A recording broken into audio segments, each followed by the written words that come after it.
coming.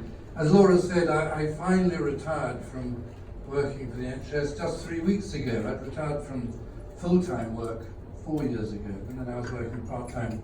And it was quite a wrench, and it's left a bit of an existential hole in my life. But everything in life is best to leave too early rather than too late, whether it's a dinner party or one's professional life itself. I started working for the NHS almost to the day 40 years ago.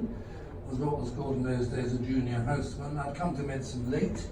I'd originally studied philosophy and politics and economics at Oxford, and then straight into brain surgery in the way one does. And I want to tell you 3 things about the NHS. I retired from full-time work 4 years ago, partly because I was so intensely frustrated by what was going on at work in the NHS. But if you look at the NHS in terms of international comparisons, despite what Daily Mail tells you, it is fantastic value for money. It is the most cost-effective health service system in the world, probably. All the other major European countries spend much more on healthcare per capita than we do. So, for all its faults, the NHS is really very, very special. It looked at purely in terms of economic terms.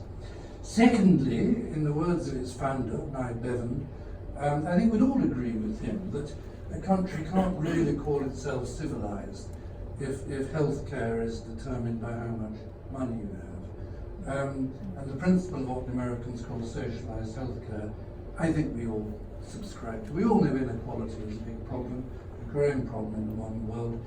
And the NHS is one of the last sort of bulwarks we have against this. And in principle, all of us, irrespective of race or age or anything else or wealth, have good health care. Now sure, the NHS is very unequal. If you go to Barrow and Furness, you'll get very different treatment from if you go to UCH and the Euston Road. But the principle, I think, is something we all subscribe to. And the third point is that famous quote from Benjamin Franklin, that the only certainties in life are death and taxation. And the more you think about that, the truer it is. To which I would add, you can't have less of one without more of the other. And of course, the Achilles heel of the NHS is it's tax funded. And we don't want to pay taxes, and politicians don't want to put taxes up. And the NHS, in all the 40 years I've worked for it, has always been under-resourced, apart from a brief period in the early noughties under Blair and Brown, when money was more or less thrown at the NHS, and frankly, in my opinion, much of it was wasted. But it means that the NHS is always under-resourced, and it means that orphan diseases, like brain tumours, are always going to get the short straw. I mean, statistically, for instance, there are 40,000 new cases of breast cancer every year in the United Kingdom, but only 5,000 cases of new brain tumours. I speak from some personal experience. My own son had a brain tumour when he was very young. We were very lucky, he survived, which is unusual. He was only 3 months old. So I have to some extent been there. But it means that there is, as Laura was saying, that diseases like brain tumours get relatively short shrift. And as surgeons, we live in a competitive world, competing with our colleagues in other specialties to have resources. Now the problem, many people think brain surgery is terribly difficult. Well, in some ways it is. So it's a decision making, in my opinion, which is particularly difficult. But it does require high-tech equipment. It's not easy to get into the head. I spent a year doing general surgery. You put your hand in the patient's abdomen, you explored it, an exploratory laparotomy. Obviously you can't do that with the brain. And although with modern scanning equipment, we have a reasonably good idea of what we're going to find when we open somebody's head, it is immensely dependent on immensely expensive high-tech equipment. And I'm sorry to say that at St George's, which we would like to think is one of the best neurosurgical departments in the country, we do not have the most up-to-date modern equipment. In fact, 30 years ago, when I became a consultant, I bought our first decent operating microscope, again, from charitable funds. So charitable money actually has a very, very important role to play for diseases like brain tumours. I won't give you a long lecture about the nature of brain tumours, but the problem obviously with brain tumours is the brain is so vulnerable, and the tumours such as what Laura's husband died from, and I know some of Tim's patients in the audience, the problem is you don't have a simple lump separated from the brain. The tumour's actually in the substance of the brain itself. and the risks of causing damage in the operation have to be weighed very, very carefully against the risks of not operating. On the whole, the evidence is clear that the more of the tumour we can get out safely, the longer the patient will live. And safety depends on having good technical equipment, in particular good operating microscope, as Tim will be telling you, and on what's called computer navigation, which is kind of the brain surgical equivalent of GPS. And this equipment is being upgraded all the time, some of it for false reasons, built-in obsolescence, and then you can't upgrade the old equipment. You're constantly on a treadmill, having to buy new equipment. But on the whole, the new equipment does enable us to treat patients better. So that's the first point of the charity. The second point, as Laura mentioned, is the garden. Now, when originally the neurosurgical department now at St George's was in Wimbledon Garden suburb, a hospital called Atkinson Moor. This hospital, world famous because Sir Godfrey Hindfield invented CT scanning there, which was a complete revolution in neurology and neurosurgery in the 1970s. And Atkinson Moor, or AMH as it was called, had been built as a convalescent hospital for patients at St George's Hospital in Hyde Park Corner in the 1870s, in the gardens, not a suburb, in the gardens and open fields of Wimbledon. So then it became a brain surgical specialist unit in the Second World War under Sir William McKissick, and then morphed into the biggest civilian neurosurgical hospital almost in Europe at one point. And it was a strange hybrid, a chimera.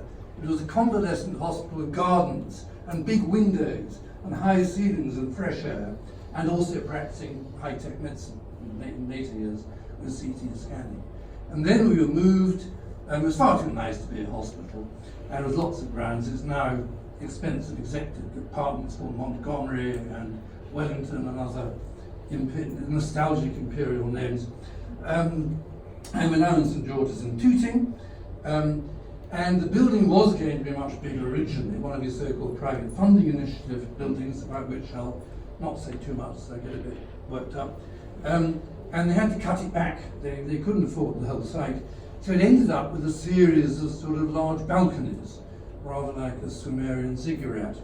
And of course, if you show a balcony to an NHS manager, they immediately see that all the patients will jump to commit suicide like lemmings over the balustrades. So everybody was banned, nobody was allowed on the balconies. And yet the balconies were immediately outside the two neurosurgical wards.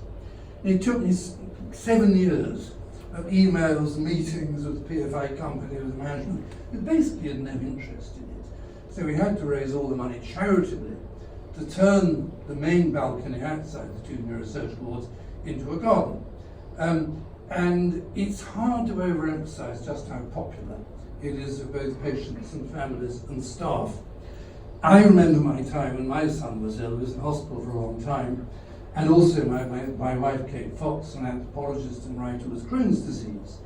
And she also said, being in hospital, I'm sure some of us here have been in hospitals, it's a horrible experience. They're deeply inhumane places. It's bizarre. Places that are supposed to be places of healing and kindness are actually like prisons. I told this joke last time round at Laura's charity, forgetting that Jeffrey Archer was in the audience. I said, why are hospitals like prisons? Well, you're given a number, your clothes are taken away, you're given a uniform, you're put in a small, confined space, you have to obey orders, and then you're subjected to a rectal examination. I mean, what's the difference? It is a deeply humiliating, horrible experience being in the average, even the private hospitals. To have access to the sky, to green plants, to the outside world is incredibly valuable. Now, lots of hospitals have healing gardens, but they're usually miles away from the wards. And most of us don't want to go down the corridors dragging our urinary catheters and drip stands. What's so wonderful, built by accident, by chance, about the garden outside our neurosurgical wards is it's directly by the patient's beds. They can get outside. And on a warm summer's day, it's wonderful to go there. And there are no patients in the beds, they're all outside. And of course, the gardens need upkeep and care. It got a bit run down. I was kind of managing it myself, and I got the junior doctors to come and help me sandpaper the tables and chairs and clean them up. But it was a bit of a losing battle. And it's been wonderful that Laura and her colleagues have taken over the garden and it really is, it's fantastic. But it needs money, it needs care and upkeep, and that's the other object of trying to raise money, is to keep it up. I cannot tell you how valuable as a resource it is. Philosophers talk about the mind-body problem. I'm desperately trying to write about it at the moment. And it's the one I gave up the philosophy part of PP, I couldn't stand it. But our patients have both the mind and the body problem. They have the body problem, a horrible, wretched physical illness, and the mind problem of being stuck in this utterly inhuman, overlit, noisy environment of the hospital. And I think Laura's charity, both trying to help us, my colleagues, I say because I've retired now from the department, trying to help my colleagues treat our patients better with better equipment, and providing them with a more humane environment, I really can't imagine anything better to do. Thank you very much.